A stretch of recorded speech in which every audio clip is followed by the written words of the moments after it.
కేంద్ర ప్రభుత్వం కూడా దీని మీద దృష్టి పెట్టాలి. ఇలాంటి వాదనలు దేశమంతా మొదలైతే తమిళనాడుకు వచ్చి హిందీ గోబ్యాక్ అని, హైదరాబాద్లో మార్వాడి గోబ్యాక్ అని, నార్త్ ఇండియా గోబ్యాక్ అని, తెలంగాణ యాస భాషలో హిందుస్థానీ ఉంటుంది, హిందుస్థానీ. అలాంటి తెలంగాణలో కూడా హిందీ ఉండకూడదని మాట్లాడుతూ ఉంటే భావాలు ఎటుపోతూ ఉన్నాయి. దేశాన్ని విచ్ఛిన్నం చేసే భావాలు కాదా? భారతదేశం అంతా ఒకటి కాదా? ఇలాగే అమిత్ షా గారిని కూడా ఇలాగే అన్నారు. బెంగాల్కి వస్తే తరిమేస్తాం అని చెప్పారు టీఎంసీ నాయకులు మాట్లాడేది వేరు, ప్రజలు మాట్లాడేది వేరు.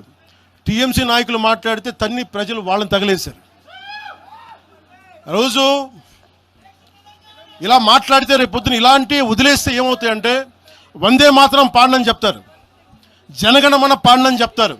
ఎందుకంటే ఇది బెంగాలీలో ఉంది, మేము పాడమంటారు. ఇలాగే వదిలేస్తే ఒకసారి ఈ ప్రాంతీయత అనే భావం కనుక ఎక్కువైపోయి జాతీయ సమగ్రతకి విభేదం కలిగితే వన్ డే దిల్ సే we don't like to sing Vande మాత్రం.